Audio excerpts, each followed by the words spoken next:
बिस्मिल्लाहिर्रहमानिर्रहीम। डॉक्टर ज़ियामत पराचा का सलाम कबूल फरमाएं। आज की इस वीडियो में हम बात करेंगे स्लीप एपनिया के बारे में। स्लीप के मायने आप जानते हैं नींद या सोने के हैं, और एपनिया के मायने हैं सांस में रुकावट आना। बाज़ लोगों को नींद की हालत में उनका सांस बंद हो जाता है और दम घुटता है और वो घबरा के उठ जाते हैं। उठ के अपनी सांस को बहाल करने के लिए वो गहरी गहरी सांस लेते हैं और बहुत खौफजदा हो जाते हैं, और ये बहुत तकलीफ दे लम्हात होते हैं।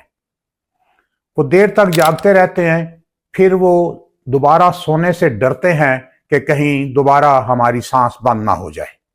ये इंतहाई मुश्किल और ख़तरनाक मेडिकल कंडीशन होती है दोस्तों। शायद आप जानते होंगे कि इंडिया के मारूफ म्यूजिक डायरेक्टर पप्पी लहरी की अचानक मौत इसी मर्ज से यानी कि स्लीप एपनिया से हुई थी। इसलिए अगर किसी को स्लीप एपनिया की तकलीफ हो तो उसको कतन इग्नोर नहीं करना चाहिए, फौरी तौर पर उसका इलाज करवाना चाहिए। आज मैं इस वीडियो में आपको स्लीप एपनिया यानी कि नींद की हालत में सांस बंद होने की वजूहात बताऊंगा और उसका शाफी और बहुत इफेक्टिव मेडिसिन और इलाज बताऊंगा। इससे पहले मैं आपसे दरखास्त करता हूं कि मेरे चैनल को सब्सक्राइब कर लीजिए ताकि मेरे आने वाली वीडियोस भी आप तक पहुंच सकें।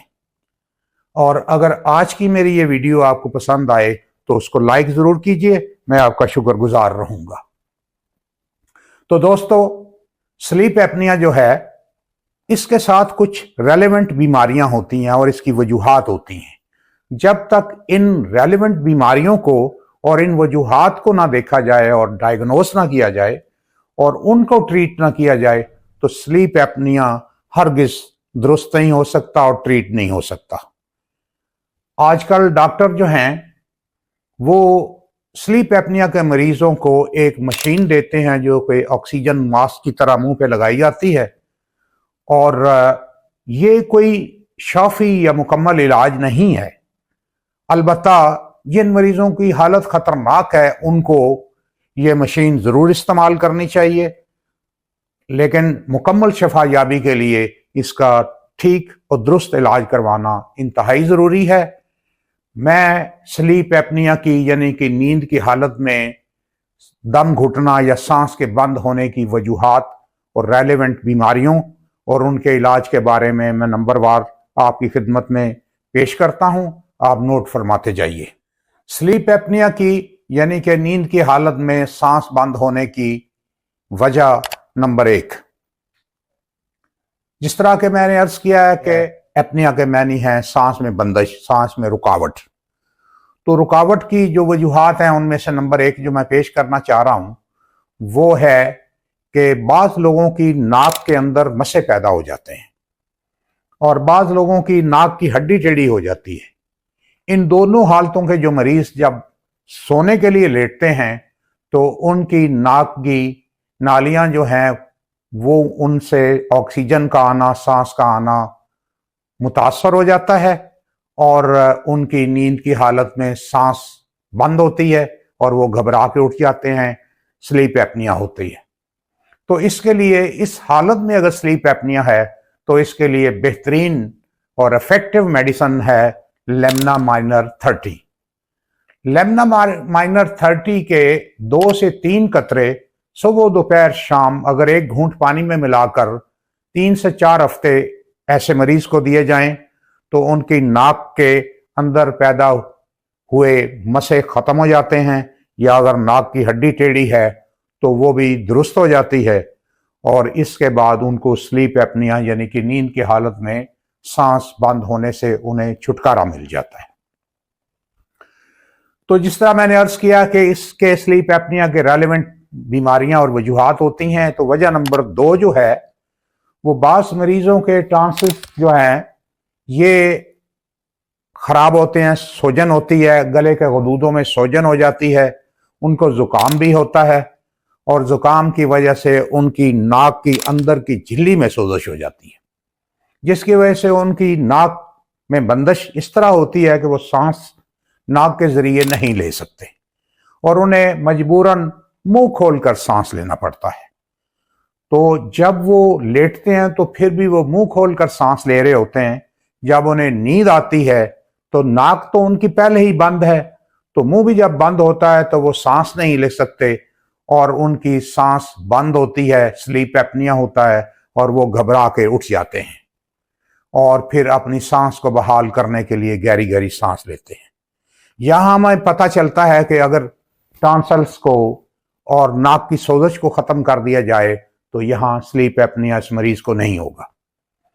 तो इस हालत के मरीज के लिए दोस्तों बेहतरीन इफेक्टिव मेडिसिन जो है अमोनियम कार्ब 30 है।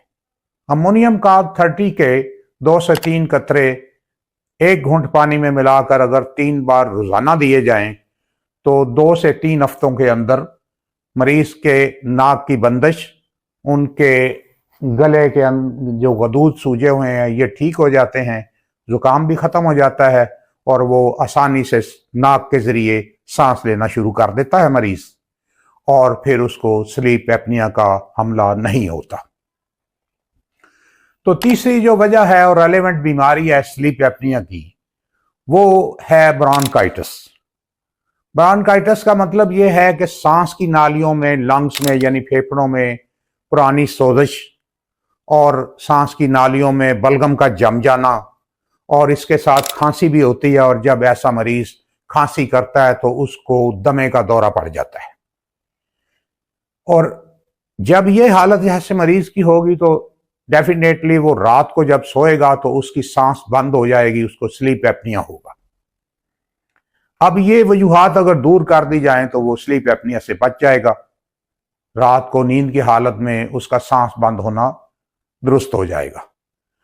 तो इस हालत के लिए बेहतरीन दवा ग्रैंडेलिया मदर टिंचर है। ग्रैंडेलिया मदर टिंचर के 10 से 15 कतरे नीम गर्म पानी, 1 घूंट पानी में, नीम गर्म पानी में 10 से 15 कतरे सुबह, दोपहर, रात या 4 दफा रोजाना दिए जाएं तो 1 से 2 हफ्ते के अंदर ब्रोंकाइटिस भी खत्म हो जाता है और बलगम खारिज हो जाती है, सोजिश फेफड़ों की खत्म हो जाती है, दमे का दौरा भी खत्म हो जाता है, और जब ये शफायाबी होती है तो स्लीप एपनिया भी, इससे भी छुटकारा मिल जाता है। अब हम बात करेंगे नंबर 4 की। नंबर 4 में जो सबसे बेहतरीन और इफेक्टिव दवा है वो लेक्सस 200 है। इसका इस्तेमाल ऐसी सूरत में करना है कि अगर आपको कोई रेलेवेंट बीमारी या वजह नजर ना आए और नींद की हालत में सांस बंद हो जाती हो, स्लीप एपनिया होता हो, तो लेक्सस 200 की खुराक पहले दिन लें, फिर हर चौथे रोज 1 खुराक लें। 3 से 4 खुराकों में इंशाअल्लाह स्लीप एपनिया का मर्ज बिल्कुल खत्म हो जाएगा। 5वीं जो वजह स्लीप एपनिया की होती है दोस्तों, वो है मोटापा। वो लोग जिनके चेहरे बहुत मोटे हैं, गले पे बहुत ज्यादा फैट्स हैं, उनको अक्सर स्लीप एपनिया होता है। उनको किसी भी मेडिसिन से ज्यादा जरूरी है कि वो अपने मोटापे को कम करें। मोटापे को कम करने के लिए इसके ऊपर मैंने एक बहुत अच्छी वीडियो बनाई है, उसका मैं लिंक यहां दे रहा हूं। अगर उससे आप रहनुमाई लेना चाहें तो वो मेरी वीडियो देखिए, आपको बहुत मोटापा कम करने के लिए बहुत अच्छी रहनुमाई मिलेगी, और जब मोटापा कम हो जाएगा तो स्लीप एपनिया भी हरगिज नहीं होगा। तो दोस्तों ये चीजें, मेडिसिन भी मैंने आपको बता दी, वजूहात भी बता दी। आप इनमें से मुंतखब कर सकते हैं कि कौन सी मेडिसिन आपके लिए सूटेबल है। अगर आपको कोई परेशानी पेश आए तो कमेंट के खाने में सवाल कीजिए, मैं बड़ी खुशी महसूस करूंगा आपको जवाब देकर, और उम्मीद है ये मालूमात आपके लिए मुफीद और मददगार होंगी। अगर आपको ये वीडियो पसंद आई है तो इसको लाइक कीजिए और मेरे चैनल को सब्सक्राइब करना ना भूलिए। इजाजत दीजिए, आने वाली वीडियो तक डॉक्टर ज़िया अहमद पराचा को अल्लाह हाफिज।